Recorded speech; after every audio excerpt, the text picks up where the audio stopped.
Janas Kebab, Gambetta Tacos, Deli Mourad Kebab, Nouba Chicha, Petite Tendance Kefta. Ce n'est pas une devinette pour découvrir le nom d'une halle gourmande d'Istanbul ou de Tunis, mais une liste d'enseignes présente sur le boulevard Gambetta entre la promenade des Anglais et la rue de France. Ancien quartier calme, familial, ce secteur que j'affectionne pourrait être passé quotidiennement pendant plus de 10 ans, fait aujourd'hui peine à voir. Sa détérioration est impressionnante et en dit long sur l'état réel de notre cœur de ville. En plus de sa situation commerciale désastreuse, avec de nombreuses vitrines à l'abandon, on peut y ajouter les bandes qui traînent rue Saint-Son et les prostituées qui campent à l'angle de la rue de France et de Gambetta. Profitant de la crise sanitaire, l'un de vos adjoints a cru résoudre les problèmes en chassant les voitures du boulevard pour créer à la hâte, presque dans l'ombre, une piste cyclable.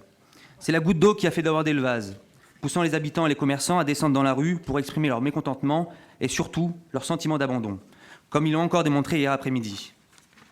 Monsieur le maire, vous entendez aujourd'hui renforcer l'attractivité et l'animation du boulevard.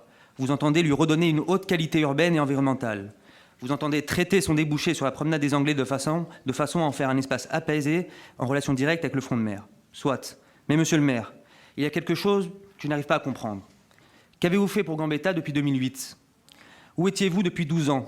Pourquoi avez-vous attendu, je le répète, 12 années pour songer à redonner à ce boulevard tout son prestige ? Le quartier Gambetta a besoin d'un vrai plan de relance, un plan pensé en concertation avec les habitants et les commerçants. Vous me répondrez que vous avez déjà fait cette consultation. Avez-vous pris en compte les témoignages de ceux qui ont mis la clé sous la porte ces dernières années ? Avez-vous pris en compte ceux qui ont baissé un rideau jamais réouvert, faute de repreneurs ? Comme il l'exprimait encore hier, les commerçants et les riverains, qui sont, je le rappelle, l'âme et le moteur de ce quartier, se sentent à juste titre abandonnés. Ils font partie, comme tant d'autres, dans d'autres quartiers, des laissés pour compte de la transformation brutale que vous imposez à notre ville. Monsieur le maire, nous pensons que ce projet pour le quartier Gambetta n'est pas à la hauteur au vu de la situation réelle de ce quartier, qui exigerait par exemple que la ville exerce son droit de préemption sur certains commerces afin d'interrompre le processus de paupérisation et pour y relancer une vie de quartier saine et sereine. Pas non plus à la hauteur de l'ambition que les membres du Consiglio d'Ornato ont eu il y a 2 siècles pour la rive droite du Paillon et qui en ont fait ce joyau touristique que nous espérons tous voir inscrit l'an prochain au patrimoine de l'UNESCO.